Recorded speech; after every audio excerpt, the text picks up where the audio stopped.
Good morning from Lake Louise. I'm Deb Matiechka, and thanks so much for joining us here on the Weather Network.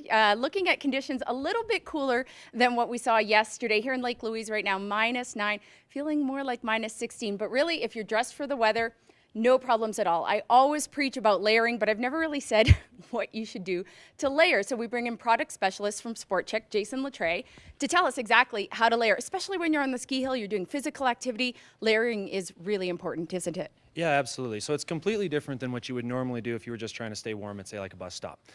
Because it's a highly active sport, you need to ensure that you're dressing for the elements, but at the same time, also being able to allow your garments to breathe. So when you're sweating, you're not actually being cold because of that. Right. So the way to do that is through 3 steps. It's the 3 pieces to a layering system. First being your base layer. This is what takes moisture off the body. So when you start to sweat, takes that moisture away, keeping you dry. Okay, so we're looking at something like this. Yes, absolutely. So okay. This is the Helly Hansen Warm base layer. Yep. It also needs to be fairly close to the skin so it can help to wick that moisture away. Okay, and then what's next? The so next mid you would layer. actually go into a mid layer, which is right down this here. component down here. So this would go on top of the base layer.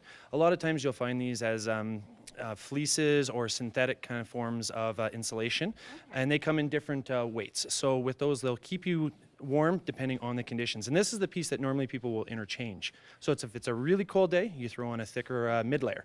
Whereas if it's a fairly warmer day, you can throw in something thinner. Okay, and then what comes after that? So lastly is the shell. This is your protection against the elements. So everything else is about wicking moisture off the body. This is about protecting you from the elements, so the rain, the wind, and anything else that might be out there for you. All right, well, there you go, Tom. Now you know how to dress appropriately. Don't do it in studio. I'm sweating right now with all my layers on.